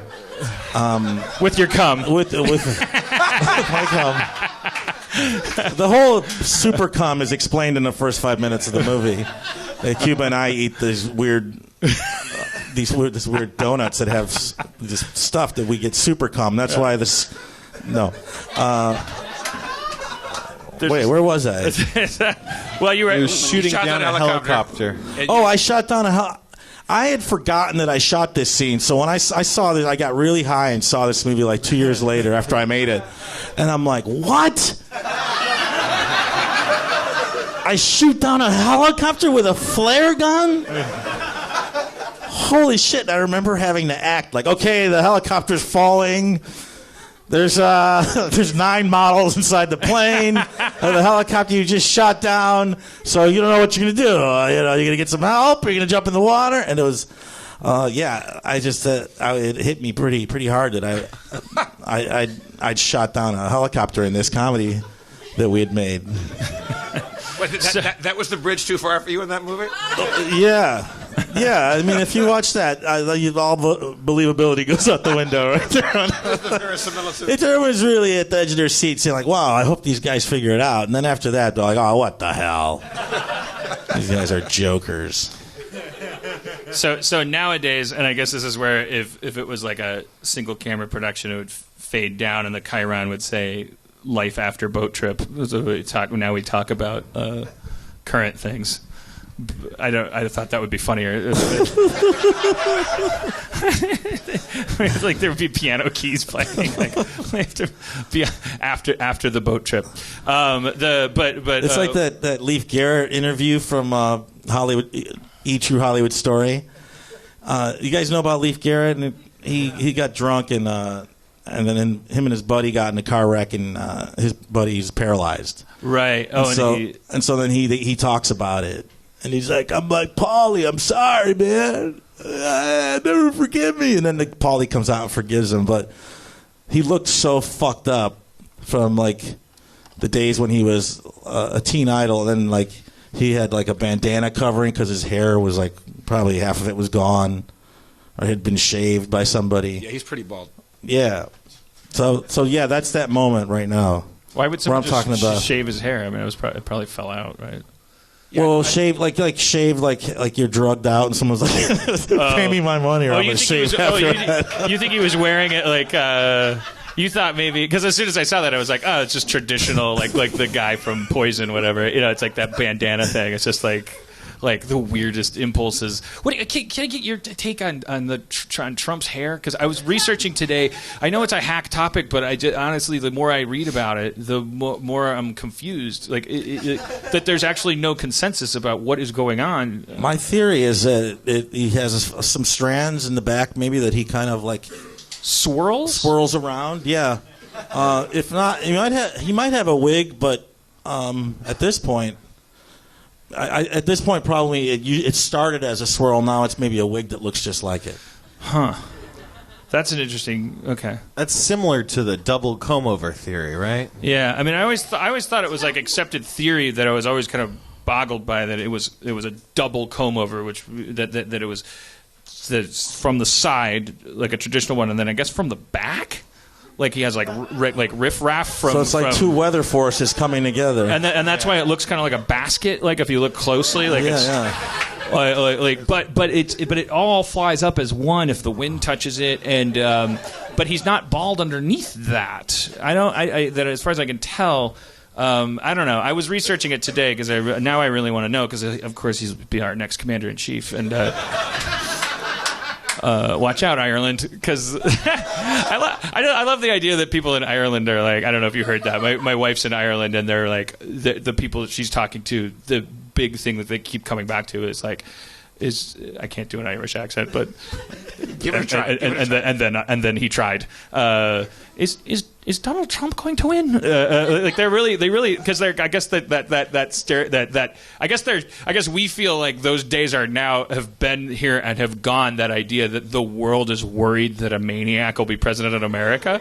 I was like, what have they been paying attention for 38 years? like what's their worst case scenario? You know, do they really think there's still a button that works that's going to nuke Ireland? Like, I guess maybe some more realistic fear having to do with what our ability to collapse the entire world's economy. Been there, done Probably, that. Yeah. Like who? I don't want Donald Trump to be president, but who gives a fuck? like what would be the big difference between that and a fire hydrant behind that desk? Outside of Supreme Court appointments, which Jeff's point is very well taken. That this next election is kind of important in a bipartisan sense that the Supreme Court justices are going to get picked. Buzzkill. Because now when your friends, when you want to vote for Bernie Sanders right now, and now over the next year, your friends are going to slowly, one by one, they're going to turn and they're going to start Ralph Nadering you. You don't know what that means because you're 25. It hurts. I have bad memories. Ross Perot, 92. Your friends are going to change from third-party advocates to fascist fucking bipartisan little robots. Because they're going to go, you're splitting the vote. You vote for him, you're voting for the bing, bing, bing. You might as well vote. And this isn't a female character, this is a male. I'm not sexist. And that was the difference in the election, right? It sounded a little bit like Tay Brixton. That's it. We don't have time to explain that.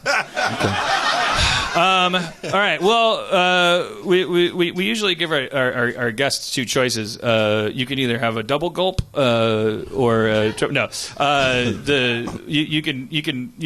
Why do I give them a choice? Because that puts them on the spot. Yeah. That's too late. You can stay, and we're going to play a role playing game called Shadowrun, where you play a character. You don't have to know anything about it. You're just going to be a guy in the far future. It's like a cyberpunk kind of world. We usually get about 2 feet of movement accomplished, and all what it really amounts to is a half hour of your time, not anything other than that.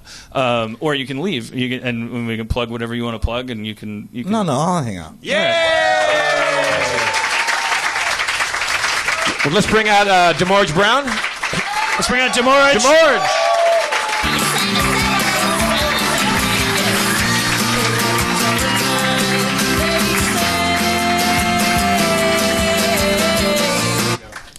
I don't know if I'm reading this accurately, but I feel like there was audible reaction to DeMorge's sexy shirt. Sometimes he shops. Bachelor number 1.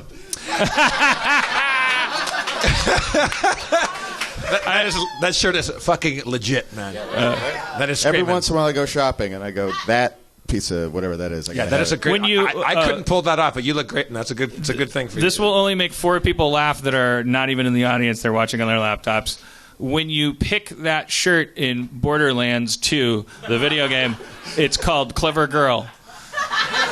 That's the title of the shirt.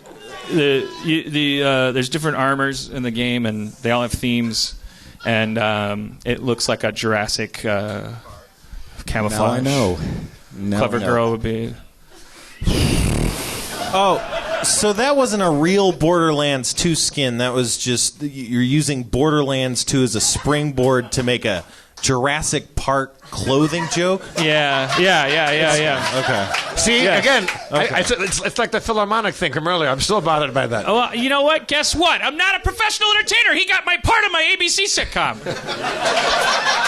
I'm not a fucking entertainer. I told you I saw him. I was like, oh, great. I'm fucked. Guys, please. It's just a I'm shirt. happy Boat Trip made you sad. Because you know what? You made me sad. You took my acting away. That's why I'm here. And exactly I'm why glad I you wore choked the on your shirt. power. I hate our audience sometimes because they're so nice, and then they ruin jokes sometimes by doing that and it makes me, I know, yeah. How weird that you can conjure it artificially. It's almost as if it means nothing when it happens every fucking time.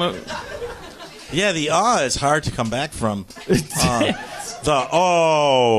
You can still kind of. Yeah. Where's the guy that goes, yeah. Well, I've learned from like when they go like it's usually because like you've said like one. I'm not being condescending. Everyone in the audience is a genius. The audiences can be delightfully stupid because they're acting as one. That's what you want them to do. They see that guy's a genius. If they all went yup, that would be weird. You can't if you react by apologizing, which is what I always do, or like backpedaling or arguing. That's they smell blood, right? Isn't that the idea? You're not supposed to show fear. If you go like, hey, it's a spaghetti, and then the N-word, and then they go, whoa, and then you're just supposed to go, what are you supposed to do? Like Greg Proops goes, walk it off, fuck faces, and then he just keeps moving. That was we were in Yakima, Washington, and have I told the story before? Maybe to me. Like, and we were doing an improv show with the Who's Line guys, like me and Ryan Stiles and Chip Essen probably, and we were in Yakima, and Greg's coming out there and does the intro, and he's explaining how improv works for people that don't know. And he's like, we're going to come to you for our suggestions. So if I asked you for a name of a writer, you, sir, you might say this. And if I asked you for a name of a thing, madam, you might say that. And he said, and if you, sir, if I was to say, give me an activity that you would do around the crib. And the guy just kind of looks stares blankly and goes, oh, I'm sorry, I forget where we are. Sir, that's a slang term for your domicile, like where you live. Name an activity that you would do around the trailer. and the crowd went, oh! And Greg just goes, walk it off, Yakima. Yeah, I don't know. It's Yakima. I'm not the walk it off Yakima kind of guy. No, like Greg can get away with paddling the audience, and they kind of like it. But I like to think. I really like to think, and don't we all like to think a bunch of dumb shit that's not true? I like to think that the audience is endeared by my tendency to then go, well, wait, well, I didn't mean it that way, and try because I didn't. But then I'm also mad at them sometimes for going on because they didn't even mean that. It's weird how we do have a tendency to like. I noticed one time. Here's a weird thing. There's a legal term. Silence is consent, but the word consent has taken on this, really, really powerful, sizzling meaning, really specific contents. But I remember 2 times in this podcast before I ever figured that out, I used the term "silence is consent," which was just more of a reference to this like legal, like I was saying like meaning in the larger legal sense that if you don't do, or philosophical sense, if you don't do something about something, then it's you don't get a pass necessarily. But I think it's because of the word consent, because it's like both times if you go back through the archives, like I go silence is consent. And I hear people go like an audible response from the crowd as one go like, oh. It's like no, that's not you. The word it's because the word consent became part of a different family of language recently. Well, yeah, you're saying that date rape's okay as long as you don't talk. As long as no one talks, it's all good. Yeah. The word, the phrase "silence is consent" applied to like our current conversations about consent. Not a great idea. But it's old. It's like Platonic or something. It's like it's a concept. I think we got to the bottom of that. And then also, you know what I don't like? Their silence. Why aren't they always laughing? Or applauding or saying I love you? You just spent the last 15 minutes taking a big shit on them. Why do they always have to either be quiet or reacting the way I don't want them to? Why can't they just react the way I want them to react? My name is Slam Charisma. See, I kind of feel bad because the stupidest thing is like when Barton made that terrific noise earlier on. Horatio, are you aware of Barton's awesome magical laugh? No. Oh boy! Can you manufacture it? Can I cue you and can you kind of do a fake version of it? Yeah, sure. Because tell the garbanzo bean joke, Dan. Okay. What's the difference between a garbanzo bean and a chickpea? He can't even wait for the punchline.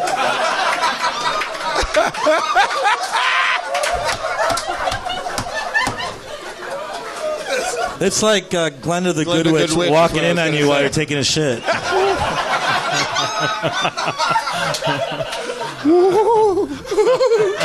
You're like the world's happiest ghost. He's a had you ever heard that before, Horatio? You work with Barton, right? No, I don't. Oh. I didn't. I've never heard him laugh. I was on your show on July 15th. I called in. Oh, you called in. Okay. Well, thank you. Oh, shit. I thought you guys were. I was just what's the difference? I thought they were being way gratuitously like labor law like because it was like I called on the show. I called in and you're like, oh, you called in and like, what's the difference, Horatio? I know. I was like. Sorry. You're right. I guess. Am I not a contributor to you? You know. He called, but he was a guest, and I didn't say anything about it. I'm just some fucking animal because I'm on a phone? The opposite should be true. You can have an animal on your show. Did Johnny Carson ever have a chimp call in? No, I you're can't right. name the times he had one ride on a tricycle, dressed as a pirate. For some reason, I guess because... Dan, what's the difference between a garbanzo bean and a chickpea? The difference between a Does it... You can't just say that. Okay. Just fucking stop it, because you're part of the problem. We were in New York. I told this joke on this. Did we talk about this last time? When we were shooting this little pilot that Dan and Dina were doing, we were kind of just joking with the audience, kind of keeping it warm between the stuff. And I went out and told this garbanzo bean joke, and I got this big laugh. And then Dino, who's just drunk, comes like stinking drunk, comes running up like in front of the cameras with a script in his hand. He's like, no, you fucked it up. You told it wrong. And he tells me the joke completely wrong in my ear. Right. And it was like the whole audience just got it and totally loved it. And then the next day we were laughing about that. We sat at a bar, and I said, Dan, try to tell the joke. And how long? 15, 20 minutes it took? Yeah. Well, so now should we tell him what the joke is? Tell him the joke, explain... and then I'm going to tell him how you started your version. Okay, so should I be the one to try to tell him the garbanzo bean joke? Right now? I think I can do it. Do it. Okay. Two lines. Take it from the top. Martin, get ready with your Do you laugh. understand that you've never done this under this kind of pressure? Yeah. I'm bad at telling jokes, is the big joke. Me too. Aw. Whoa! You just talk shit about Oz. You fucking awe him. That was a very different kind of How do we awe. know? What's the difference? That was a... Now we're just... All right, now we're just...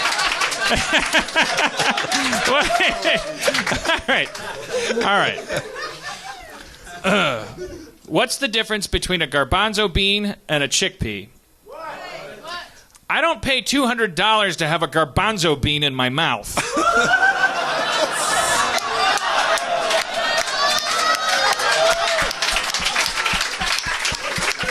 Attaboy.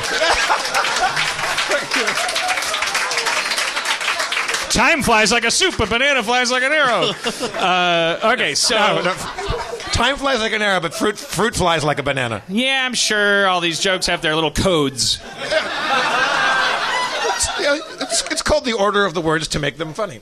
Okay. So Dan, we're doing it, and we're like, Dan, try to tell the joke. And we're at this bar in the afternoon. They're getting ready to leave town. And Dan goes, okay, I'm going to get it. All right, so... All right. Well, because we're, again, to emphasize the irony is that we're mocking Dino because Dino got the joke wrong. You know, like... Dino, he comes up in my ear and he goes, no. It has to be a girl garbanzo bean. Yeah. I'm like... That's what's crazy. Like... So that's what we were laughing about. Here's a little fun fact. He told me this joke. So even though he heard the laugh, he heard the joke where he came out. So we're mocking Dino for making that decision. We're like, what are you doing with it? And then Jeff has to... I love watching Dan try to tell a joke. And so he goes, okay, all right, so a guy walks into a prostitute's office. And I really thought that's the thing. Prostitute's office. I forgot that there was such a thing. And he says, I would like a sexual encounter with a lagoon. What kind of beans do you have? I know that there's two beans. Okay, so we're like prostitute's office. I guess okay, the office isn't important. There's a guy. He's in a desert, and there's another. And he walks up to another guy, and the guy says, "I have two kinds of beans." I go, Dan, this is a 2-line joke. You're like, fuck. And so you tried forever and ever to try to... Okay, how can it be a 2-line joke? How can it be a 2-line joke? And the answer is because you're the guy. I forgot that that's possible in a joke. You could just be the guy. You could just... So he finally gives up and he's like, okay, how does the guy go? What's the difference? And you fucking died. Like, I was like, oh my God. It's a riddle. Yeah. It's a riddle. What have I got in my pockets? Which, by the way, I'm sure we all agree Bilbo's being kind of an asshole. Right? In that riddle competition. He definitely cheated. What have I got in my pocket? It's not a riddle. And on another episode, and please tell your friends to come for when we talk about it. I'd really like to talk about, what goes into when does Sauron decide that a ring gets to get lost? It's fucking dumb. Oh yeah. Just decide that the ring can roll down a hill and take over the world. Then. I don't like the magic in the Tolkien universe. Neither does Spencer. We don't like the magic in the Tolkien universe. We think it's too spiritual and not rule-driven enough. Plot magic. It's bullshit. Know what's exciting? Jackie Chan beating someone up. You know why? Because you can see what the rules of a shopping cart are and why it's weird to use it as a weapon. If two old guys are fighting with spells, it's like I want to know what their mana levels are depleted.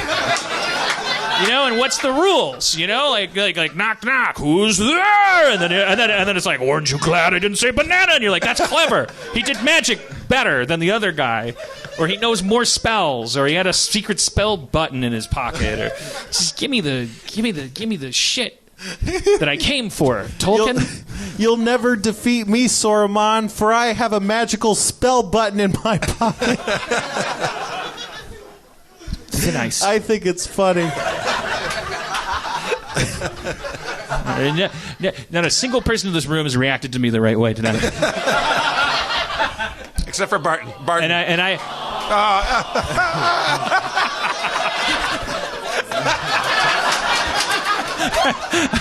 I just turn into I don't know, Charlie Rose. What would I turn into if you melted my evil away?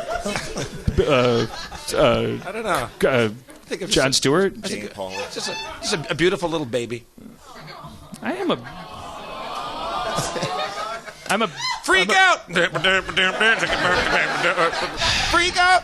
I'm a big ugly baby. I think there would be a handsome, efficient skeleton underneath me. If all of my bad qualities melted away, there'd be a little tiny, like one of those Day of the Dead Mexican skeletons, like Fandango. I think if you stripped away all the exterior, what we come to recognize as just your exterior, that you just be made of all Quatos. You just be a lot of little mini Quatos over there. All right. Well, I guess the title of tonight's show is bullying.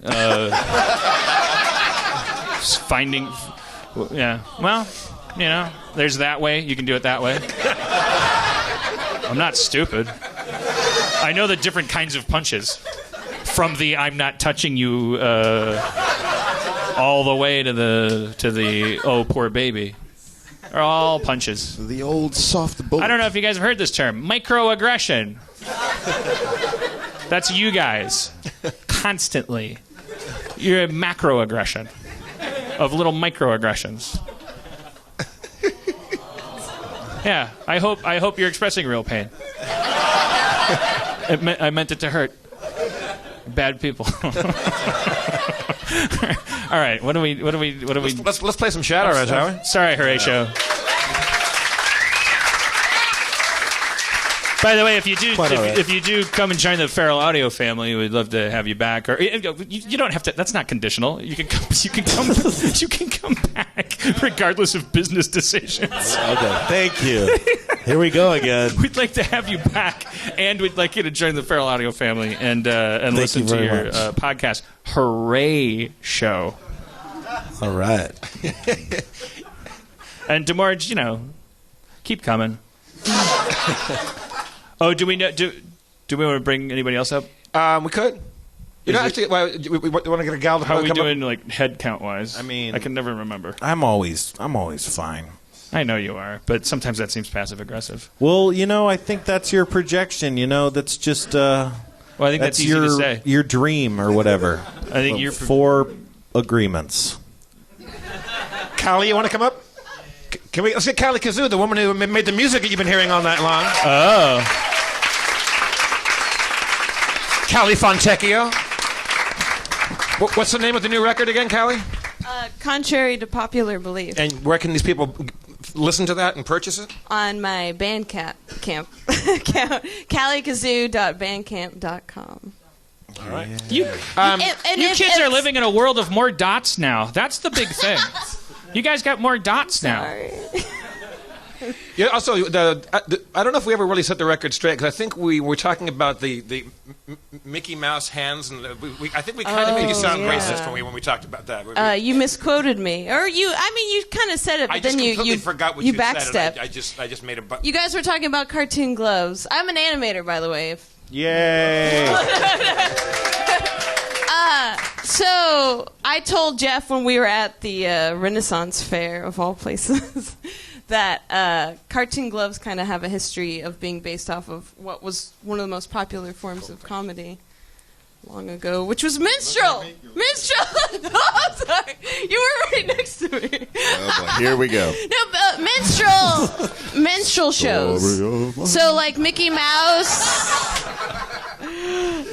and lots of other characters had white cartoon gloves, which also served the purpose. It's in black and white, and it's a contrast thing. I mean, sometimes they didn't have gloves, but like, yeah, it's a minstrel show thing. Really? Yeah. Straight up. And minstrel shows, they had it so because people from far away could see what they were doing. But yeah. And also so that there'd be reasons. stakes. Jesus, there's a black guy in here. I mean, if you watch the early Mickey Mouse cartoons, they're kind of inferring he's a certain. He's black? Wait, really? They're implying Yeah, Mickey Mouse yeah. is black? Yeah, no. Like, I mean, they're sort of imply some kind of like racist things, like he's like getting drunk or doing whatever kind of crazy things. They're kind of inferring. Huh. Goofy's black. Yeah, and Goofy. Goofy's black? Or Dippy Dog, which is his original name. Yeah. I mean, there was a lot of that in cartoons. I mean, there was just a lot of that in like comedy. active trickster figures, and there was this idea Yeah, that you could, exactly. when you wanted them to not play to that effect, you could do certain things to make them not play to that effect or surround them with situations so they didn't. But then they did a lot of also like sort of, you can't get mad at a cartoon, and Yeah. everybody else would just go crazy, and so they would throw the book at him and let him do a whole bunch of crazy shit. But yeah, no, I mean, it was a different time then. If you guys want to see some real racist shit, check out the 11 band cartoons. That shit's crazy, like Coal Black and the Seven Dwarves. Oh yeah. I went down I went down a rabbit hole and watched a bunch of old Little Rascals, and some of those are shocking. They were absolutely insane. Have you seen the one All of them. where they put on a play and it's Uncle Tom's Cabin, including the whipping Oh scene? yeah. Yep. That We one is- watched that That was at crazy. Rob's place.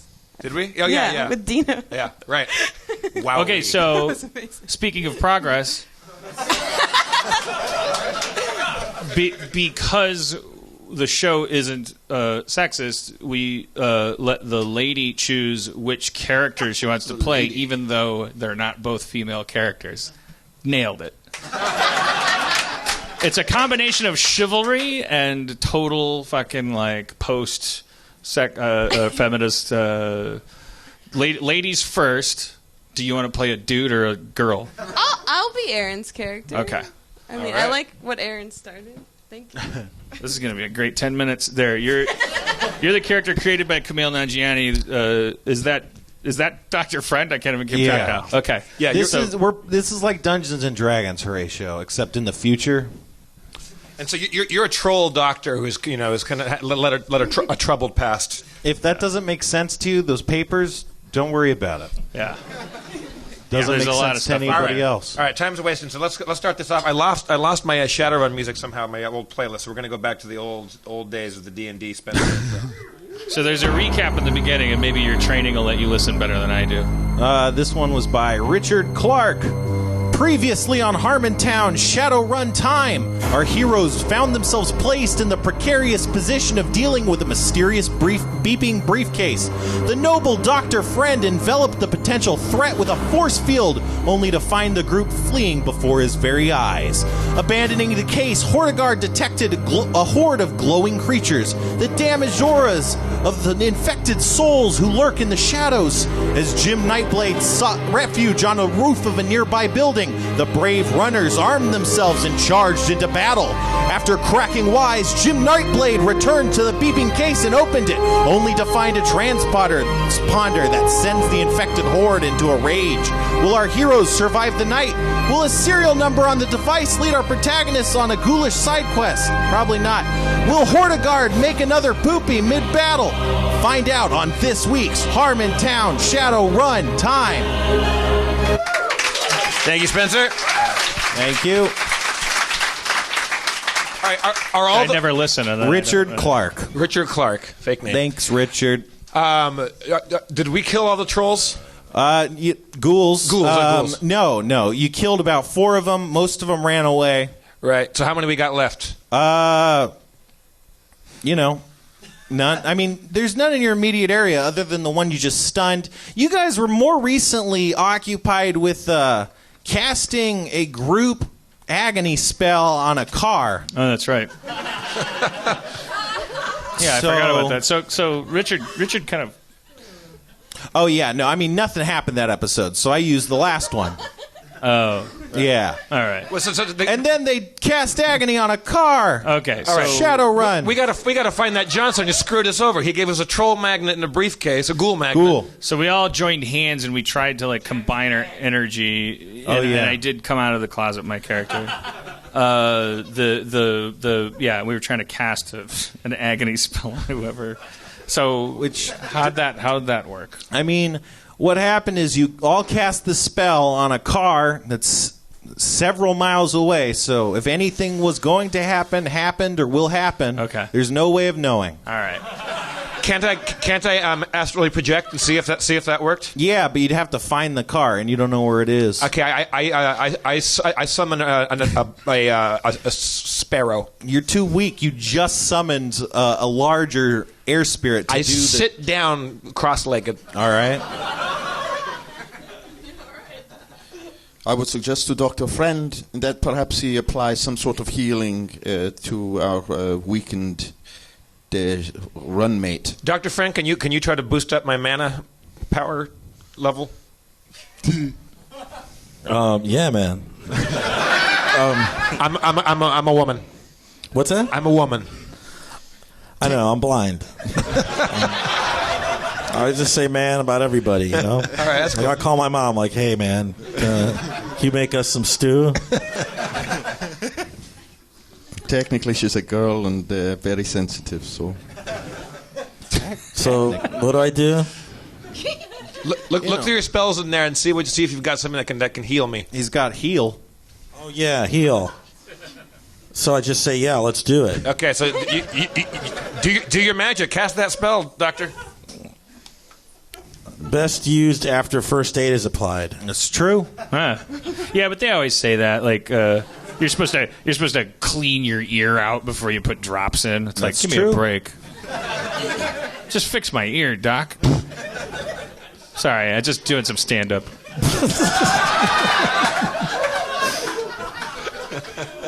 So I need to heal you. What's wrong with you? I just have low energy from casting too many spells of my own, and I'm kind of drained. Okay, so this should probably rhyme. Yeah. I think all good spells should rhyme.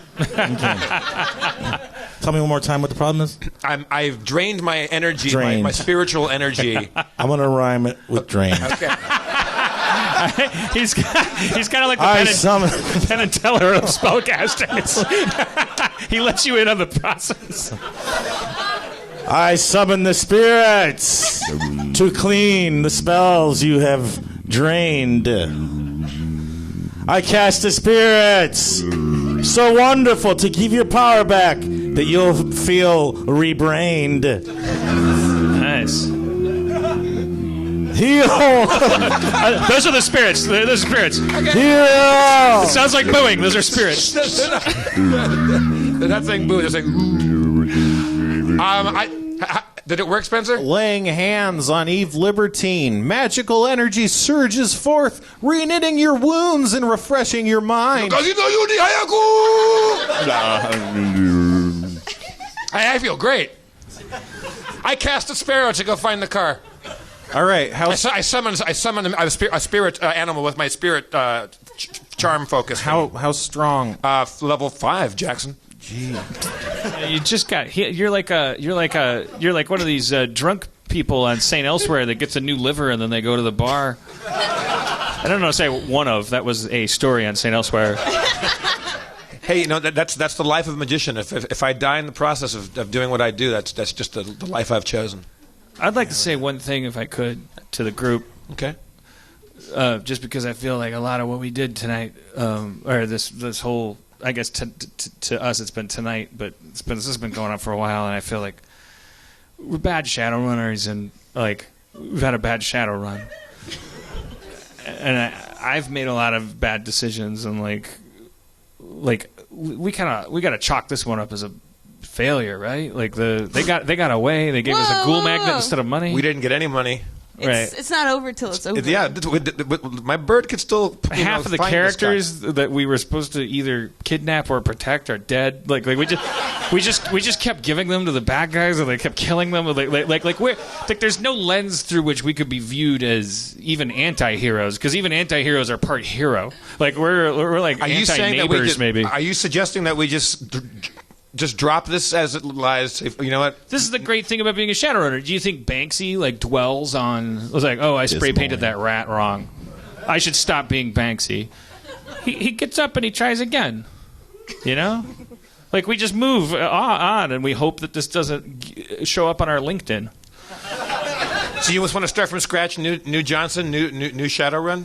Well, we have to. These people aren't going to pay us for anything else, are they? Should we not look for this car? Because I have a photographic memory, apparently. Oh, yeah? Yeah. I don't know what happened before this. Ah, shit. Well, maybe I'm doing it wrong. We did a again. job, and the guy was supposed to pay us, and instead of money in the briefcase, it was a transponder that brought a bunch of ghouls to kill us. So he just completely hosed us and tried to whack us. And I'm saying there's no harm in me sending out my bird to see what we see, but we can. If you want to start looking for like a clean slate, I'm with that too. But there's also the possibility of revenge. Oh yeah, I don't think we've seen the last of that asshole. I mean, no, he means us taking revenge. I mean, we could just go on a killing spree at this point. Who cares? because that doesn't pay anything. That's my point. Yeah, is that we're supposed to be at worst mercenaries, and at best maybe a dark version of a hero in an unlikely context. What we have done on this Shadowrun is like. It's like we're some strange drunk animal that just and we've hurt people and ourselves, and we've made less money than we could have made, and we've cost everyone their lives, and we're standing here in the street exhausted, almost dead, with a ghoul magnet. You got to let the ghoul magnet thing go, man. Well, it burns. It fucking hurts, man. Because the whole time I was thinking, just get that suitcase full of money, and it's a fucking ghoul magnet. Like I feel it's my fault. I feel like a piece of shit. I feel like a bad Shadowrunner. But you have to be able to do, like, as she said, let these things go. If you want to cut bait, then emotionally you must cut bait as well. This is, of course, a world of shadows and running and chaos. And the boundaries are imaginary or also constructed. And you must, do two things at once and do nothing at the same time. Okay, it's all about just sort of attacking and then not carrying too much water with you. Let's go forward if you're going to go forward. Otherwise, we turn tail. We find this guy using what tools we have necessary. Find him and blast his fucking head off. And the currency, I might suggest, is the satisfaction of revenge. Blood is tasty when drunk and quenches thirst for years and years. And then you go forward, and then you make money. If possible. Okay, but Hordegard, can I trust you to remind me why we're getting revenge? Because it seems like almost we're the only ones that did anything wrong. Okay, but what I'm saying is, if you're capable, well, first of all, a deal is a deal unless a deal has not happened. If right, we want our money. We want our money. We want our fucking money. We want our fucking money. Here's what I say. You know what? I'm pissed about this. I'm going to send my little bird out. When we find him, I'm going to astrally project, track that dude down. I'm going to summon the biggest orca in the world and just smash the whole fucking car. It is like the speech. The mainstay speech of the old high women, or also adamant, which is your money or your life. That's it. It's very simple. Hordegard's got a point. I'm with Hordegard. And if you have a photographic memory, for Christ's sake, use it in 3 dimensions. Spin the car around. Find a license plate. My photographic memory? I mean, you have it. I'd like to talk to the other gay Shadowrunner, Dr. Friend. Okay. Thank you. I just want to tell everyone that if your parents have had a transvaginal mesh situation, that there are attorneys now that you can contact, and several attorneys now that specialize in transvaginal mesh detachments. What is that? What is that? What are you saying? What is that? I guess it's something so that your organs don't fall out of your vagina. And apparently what they were making this mesh out of Is that something I should be concerned about? Not yet, but at some point. Cliffhanger! the cliffhanger is Callie's 40th birthday? I don't know what. 45th. Let's thank Callie Kazoo for coming up here. Go check out her new record. DeMorge Brown, Spencer Crittenden, Horatio Sanz. Thank you. What a treat, Horatio. Thank you so much. Go check out his show, The Hooray Show, and maybe one day he'll be on Feral. I'm Jeff Davis. One more time for your mayor, Mr. Dan Harmon. Woo.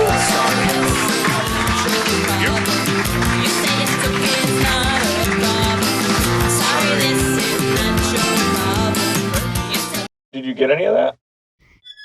It's a good show.